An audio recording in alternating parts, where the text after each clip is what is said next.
Next हमारे पास embryology in relationship to taxonomy.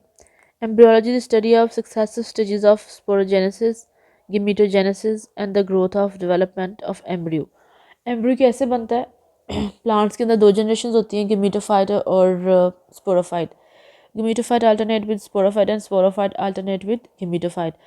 जब ये दोनों स्टेजेस अपना स्टेजेस कंप्लीट कर चुकी होती हैं तो जाइगोट बनता है। जाइगोट के बाद स्टेज क्या आ जाती है? एम्ब्रियो की।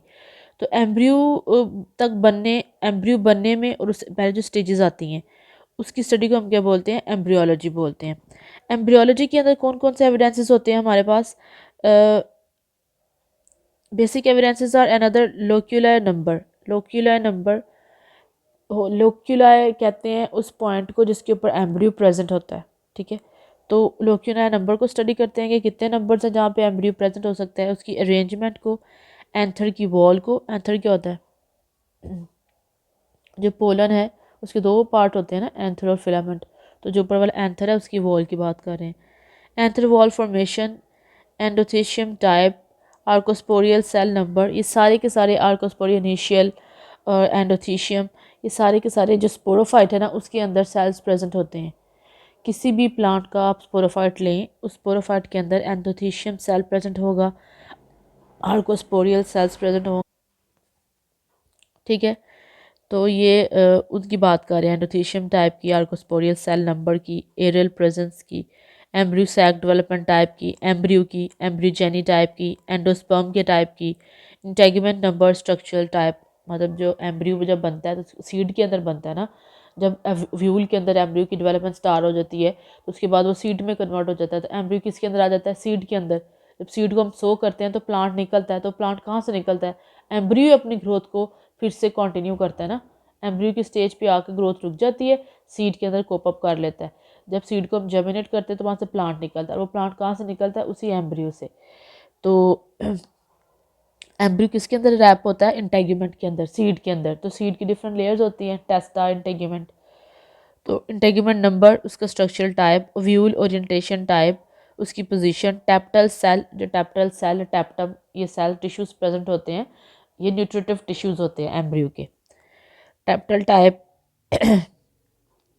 Perisperm presence, nucleolus character and haustorium formation type. Haustorium भी एक हुक लाइक स्ट्रक्चर होता है जो प्लांट से राइज होता है।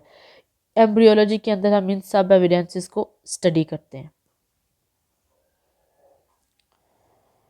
Embryological evidences are important at higher category level, that is in conjunction with other type of evidences in confirming the systematic position of taxa। हम सिर्फ एम्ब्रियोलॉजी को स्टडी करके किसी भी चीज़ को क्लासीफाई नहीं कर सकते, बल्कि इसको हम दूसरों के साथ मिक्स अप करके, मतलब मॉर्फोलॉजी, एनाटॉमी के साथ हम एम्ब्रियोलॉजी को भी स्टडी कर ले, पैरानोलॉजी के साथ हम एम्ब्रियोलॉजी को भी स्टडी कर ले। सिर्फ एम्ब्रियोलॉजी की बेस के ऊपर हम किसी भी टेक्सा को क्लासीफाई नहीं कर सकते, बल्कि हमें इसे दूसरी एविडेंसेस के साथ मिला के पढ़ना पड़ता है। Cytology in relationship to taxonomy. Cytology is the study of morphology and physiology of the cell। Cytology कहते हैं किसे? स्टडी ऑफ सेल को, उसकी मॉर्फोलॉजी और फिजियोलॉजी को। सेल की मॉर्फोलॉजी और फिजियोलॉजी जो हम स्टडी करते हैं उसे हम क्या कहते हैं? Cytology. Normally anatomist deal with the shape, size, wall structure, pattern. किसका डील करते हैं? शेप के साथ, साइज के साथ, वॉल के स्ट्रक्चर के साथ या पैटर्न के साथ। But cytologist deal with the internal organelle of the cell and detailed structure of the cell wall।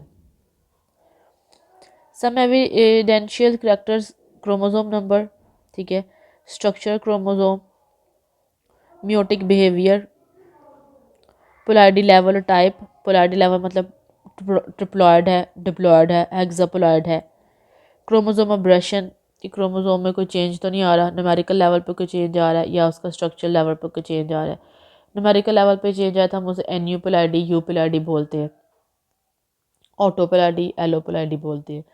लेकिन अगर स्ट्रक्चरल चेंज आए तो फिर हम कहते हैं कि इसका ये जो है डिलीट हो गया, ये इसका इतना पोर्शन डुप्लीकेट हो गया, ये इसकी बेसिस ऐड हो गई हैं, वो स्ट्रक्चरल में आती हैं चीज़ें। तो ये सारी चीज़ें हम क्या पढ़ते हैं? साइटोलॉजी में पढ़ते हैं।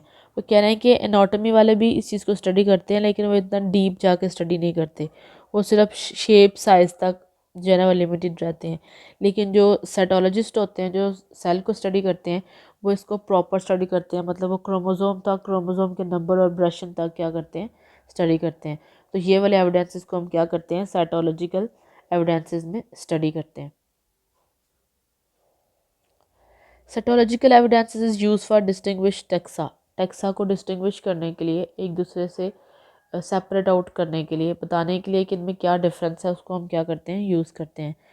To determine the region of groups and to understand the evolutionary history of the related taxa, particularly those at the intraspecific and specific level, cytotaxonomy is a part of experimental taxonomy. ठीक है, check करने के लिए कि इन groups में क्या difference है, इनकी फाइलोजेनी क्या है, इनका एवोल्यूशनरी रिलेशनशिप क्या है, इसको स्टडी करने के लिए हम सेल को स्टडी करते हैं।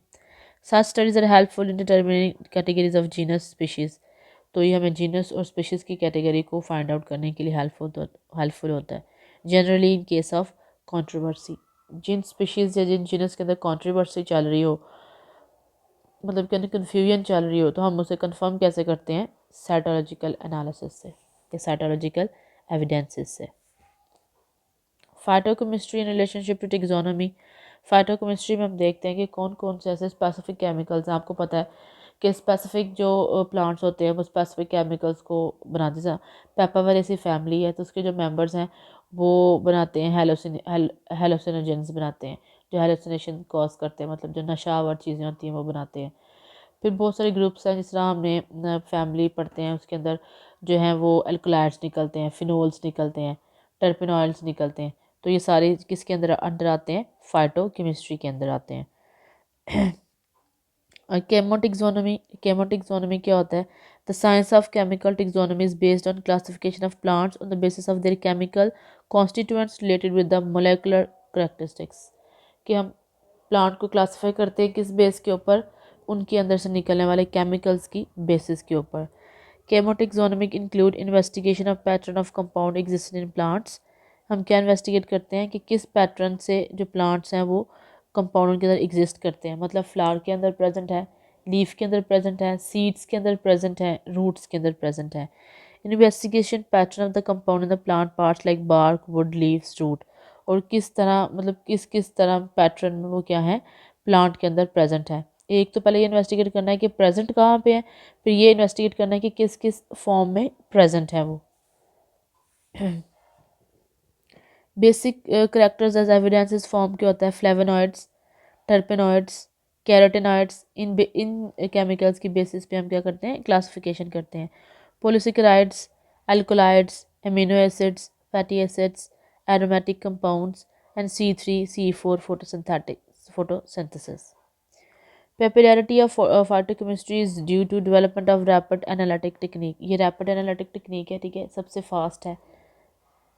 Believe that data from many sources should be employed for classification, कि किसी भी सोर्स से लिया हुआ डाटा हम क्या कर सकते हैं, क्लासिफिकेशन के लिए यूज़ कर सकते हैं। Ultrastructure in relationship to taxonomy, ultrastructure में मैंने आपको बताया कि जो प्लांट के अंदर स्ट्रक्चर्स होते हैं उनको हम ज़्यादा डीप जाकर पढ़ते हैं, मतलब अगर हमने क्लोरोप्लास्ट को पढ़ना है तो क्लोरोप्लास्ट को हम पढ़ के बता देंगे कि थैलाकोइड है, स्ट्रोमा है, ग्रेना है। लेकिन अल्ट्रा स्ट्रक्चर में हम क्या करते हैं कि ग्रेना को मज़ीद स्टडी करते हैं, थैलाकोइड को मज़ीद स्टडी करते हैं, माइटोकॉन्ड्रिया को, क्रिस्टी को, F1 पार्टिकल्स को मज़ीद स्टडी करते हैं, सीव ट्यूब्स को मज़ीद स्टडी करते हैं। अल्ट्रा स्ट्रक्चर मतलब एक तो स्ट्रक्चर को स्टडी करना, अल्ट्रा स्ट्रक्चर को स्टडी करना मतलब ज़्यादा डीप जाके स्ट्रक्चर को स्टडी करना। Electron microscopic studies also play an important role in taxonomy. Heywood and दक्षिणी, ये उन्होंने दी हुई है, एग्जाम्पल दी हुई जिन्होंने स्टडी किया है इसको। Demonstrated the use of electron microscopy in taxonomy, ठीक है। टिक्सोनोमी के अंदर माइक्रोस्कोपी को हम यूज़ करते हैं। ऑब्वियसली अल्ट्रा स्ट्रक्चर हम कब स्टडी करेंगे, जब हम बहुत डीप जाकर स्टडी करेंगे, और बहुत डीप हम कैसे स्टडी कर सकते हैं, इलेक्ट्रॉन माइक्रोस्कोप की मदद से। इंपॉर्टेंट करैक्टर जो हम यूज़ करते हैं वो कौन से हैं, sieve tube plastids, sieve tube के अंदर जो प्लास्टिड्स होते हैं वो वाले। For sieve tube plastids are found three types of plastids depending upon accumulation of starch and proteins. वो कौन से होते हैं, एस टाइप, आपको पता है ना बेटा, प्लास्टिड्स जो है वो थ्री टाइप्स के होते हैं, क्लोरोप्लास्ट, क्रोमोप्लास्ट और लीकोप्लास्ट। ठीक है, क्लोरोप्लास्ट जो कि फोटोसिंथेसिस के लिए यूज़ होता है, क्रोमोप्लास्ट जो कि ग्रीन के अलावा दूसरे कलर देता है और पोलिनेशन के लिए यूज़ होता है, और एक आता है लीकोप्लास्ट। लीकोप्लास्ट क्या है? Food food food storing plastid है। और यहाँ पे हम उसी प्लास्टिड की बात कर रहे हैं सीव ट्यूब के अंदर, क्योंकि सीव ट्यूब के अंदर क्या होता है? फूड होती है ना, फूड ने स्टोर होना होता है। सीव ट्यूब फ्लोएम के अंदर है, जो क्या करते हैं? ट्रांसलोकेट करते हैं फूड को। तो उसके अंदर कौन कौन से प्रेजेंट होते हैं प्लास्टिड्स? ज़ाहिर पता है ल्यूकोप्लास्ट, जिसके अंदर फूड स्टोर होती है। और कौन सी फूड स्टोर होती है? प्रोटीन और स्टार्च। वो कौन कौन से होते हैं? S type, S O type और पी टाइप। ये 3 टाइप के प्लास्टिड्स हैं जिनको हम यूज़ करते हैं टेक्सोनोमिक एविडेंसेस के तौर पे अल्ट्रा स्ट्रक्चर में। Clear? Okay, next is dilated cisternae. Cisternae को भी हम क्या करते हैं? सिस्टर्नी को भी हम यूज़ करते हैं। ठीक है, सिस्टर्नी किसके अंदर होती है? एंडोप्लाज्मिक रेटिकुलम के ऊपर। Dilated cisternae in endoplasmic reticulum were reported by Bonnett and Newcomb in the root cell of Raphanus sativus. ठीक है, कि जो डायलेटेड सिस्टर्नी है ये भी हमें डिफरेंट प्लांट के अंदर मिलती है। ठीक है, Iversen and Flood found dilated cisternae in Capparales. इसने कैपारेल्स के अंदर देखी। न्यूकॉम्ब ने किसके अंदर देखी? रिफेनस सैटिवस के अंदर। Favial and Girola reported dilated cisternae in phloem parenchyma of foliar veins in Brassica chinensis. और Jorgensen found them in Capparis sieve element in the evolutionary reason.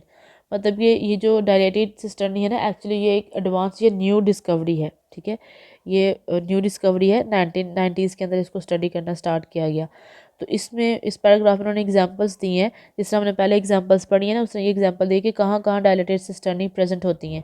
तो इस बेस के ऊपर फिर हम क्या करते हैं? क्लासीफाई करते हैं।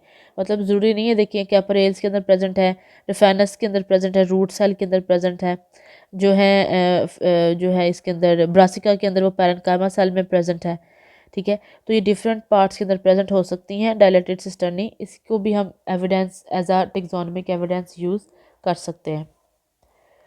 Genomic analysis and nucleic acid hybridization in relation to taxonomy. इसके अंदर हम जीन्स को स्टडी करते हैं, मतलब कि हम डीएनए आरएनए को स्टडी करेंगे। जीनोम एनालिसिस ये सबसे एडवांस है।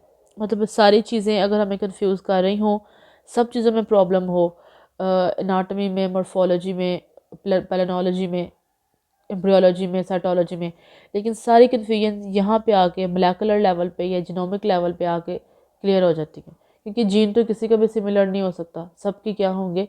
Different. Genome analysis and nucleic acid hybridization contain identification, measurement, arrangement of genomic features. Genome analysis has a very crucial role in understanding genomic, जो पहले हम स्टडी कर सके, मैंने आपको बता दिया। Relationship among species and is important by systematics, evolutionist, molecular biologist। मतलब इस एक चीज़ को सिस्टमेटिस्ट भी यूज़ करते हैं, एवोल्यूशनिस्ट भी यूज़ करते हैं और मोलेकुलर बायोलॉजिस्ट भी यूज़ करते हैं। Next is genomic relationship among diploid species. Genomic relationship among diploid species determined as crossing affinities and chromosome pairing. Interspecific crossing involve parental species with similar genus, usually set normal pods and seeds, while crosses between dissimilar species seeds are commonly abortive.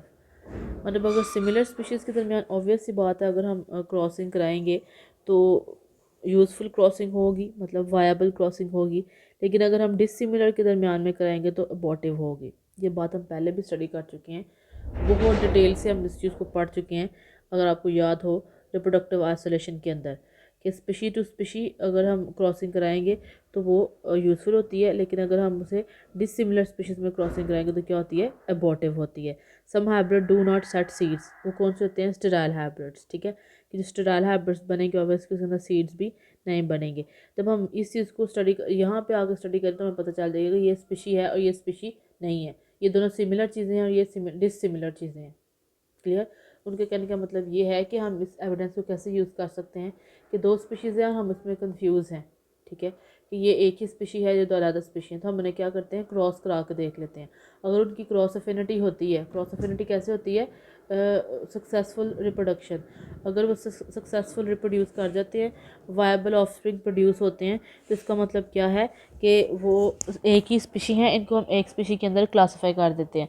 लेकिन अगर उसमें क्या होता है कि seeds नहीं बनते, ठीक है, सीड्स नहीं बनेंगे तो हम क्या करेंगे कि ये जो है क्या है, ये एक स्पीशी नहीं है, ये दो डिफरेंट ग्रुप्स हैं। Sometime the crossing is successful in one direction and is genotype depend. Crossing क्या होती है, वन डायरेक्शनल होती है। वन डायरेक्शन का मतलब है कि हम उसे सिमिलर स्पीशीज़ के अंदर ही कराते हैं, तो उसके तो जीनोटाइप जो है वो क्या करती है, डिपेंड करती है कि आपके जीन्स डिपेंड कर रहे हैं। ऑब्वियसली जब हम किसी भी सिमिलर स्पीशी को क्रॉस कराते हैं, दोनों अगर क्रॉस कर जाते हैं और वायबल ऑफस्प्रिंग प्रोड्यूस करते हैं, तो ऑब्वियसली उनका जेनेटिक मेकअप डिपेंड करता है, उनके जीन्स डिपेंड करते हैं। जो भी चीज़ हमने पहले भी बात पढ़ चुके हैं कि कोई भी हमारे अंदर जो जीन है वो किस फॉर्म में एक्सप्रेस होता है, प्रोटीन्स की फॉर्म में, और हम जो भी करते हैं वो जीन्स की बेस पे करते हैं, ठीक है। हमारा आई कलर, ठीक है, हमारे हार्मोनल सिस्टम, सब कुछ जीन्स के ऊपर डिपेंड करता है। हमारा डायबिटिक लेवल, हमारा ब्लड प्रेशर लेवल, सब कुछ जीन्स के ऊपर डिपेंड करता है। तो ऑब्वियसली जब जो क्रॉसिंग होती है वो सक्सेसफुल होती है इन वन डायरेक्शन, तो एंड इस जीनोटाइप डिपेंड, तो ऑब्वियसली इसकी क्या डिपेंड कर रही है, उसकी जीनोटाइप के ऊपर वो चीज़ डिपेंड कर रही है। क्रॉसिंग एफिनिटी में हमने ये पढ़ा है कि हम किसी भी चीज़ को क्लासीफाई जब करते हैं, अगर हम कंफ्यूज हैं दो स्पीशीज़ के अंदर या दो इंडिविजुअल्स के अंदर कि इन्हें हम एक क्लास के अंदर रखें या दो अलग क्लासेस के अंदर रखें, तो हम उनको क्रॉस करा लेते हैं। अगर उनकी क्रॉसिंग एफिनिटी पॉजिटिव है, मतलब उन्होंने सीड्स बनाए हैं या पॉड्स बनाए हैं, तो इसका मतलब गुड है, वो डन है, वो एक ही स्पीशी है। लेकिन अगर उनमें क्रॉसिंग नहीं होती, वो हाइब्रिड बन जाता है और हाइब्रिड आगे से सीड प्रोड्यूस नहीं करता, तो इसका मतलब है कि ये दो अलग-अलग से स्पीशीज़ हैं। Chromosome pairing in interspecific hybrids, the degree of chromosome pairing facilitates the analysis of phylogenetic relationship among species, providing information about the ancestral type. अगर interspecific hybrid बन जाए, ठीक है, एक ही जिनस की दो स्पीशीज़ हैं, उन्हें हम इंटरस्पेसिफिक हाइब्रिड्स कहेंगे, कि वो आपस में पेयरिंग कर जाएँ, पेयरिंग करके वो फाइलोजेनेटिक रिलेशनशिप सेट कर ले, तो हम इस चीज़ को भी क्या करते हैं, एज एविडेंस यूज़ कर लेते हैं। एक तो क्रॉसिंग एफिनिटी को, दूसरा किसको, क्रोमोसोम पेयरिंग को। जो कि इंटरस्पेसिफिक स्पीशीज़ होगी, एक जीनस की स्पीशीज़ होंगी और उनमें ये क्रेडिबिलिटी होगी कि वो पेयरिंग कर सकें, तो इसका मतलब है कि ये सक्सेसफुल है, इनको हम एक ही जीनस के अंदर प्लेस कर सकते हैं। ये दो डिफरेंट स्पीशीज़ ज़रूर है, लेकिन जीनस इनकी क्या है, सेम है। लेकिन अगर क्या होगा, वो सेटअप नहीं होगा उनका, ये सारा सिस्टम, क्रोमोसोम पेयरिंग नहीं होगी, तो ऑब्वियसली इनके जीनस भी क्या है, डिफरेंट है, हम उन्हें डिफरेंट डिफरेंट जीनस में प्लेस कर देते हैं। The DNA-based molecular markers are applied in various aspects of taxonomic to analyze genetic identity, genetic relatedness among population, geographic population and species, pedigree, pedigree बोलते हैं किसी भी चीज़ की अमाउंट को, प्रेजेंट होने को हम पेडिग्री बोलते हैं। Differentiation among isolated species, phylogenetic structures at various micro and macro levels, ये सारी चीज़ें हम पहले पढ़ चुके हैं, आइसोलेशन और माइक्रो और मैक्रो लेवल सारी चीज़ें। ये सारे वो डीएनए बेस्ड मोलेकुलर मार्कर्स होते हैं। मार्कर्स कहते हैं जो चीज़ किसी को आइडेंटिफाई करती है, ठीक है, जिस चीज़ पे हम किस चीज़ को आइडेंटिफाई करते हैं हम उसे मार्कर बोलते हैं। तो ये बहुत सारे मार्कर्स हैं जिनको हम यूज़ करते हैं जीनोमिक लेवल पे या मोलेकुलर लेवल पे as a taxonomic evidence. Clear? Thank you.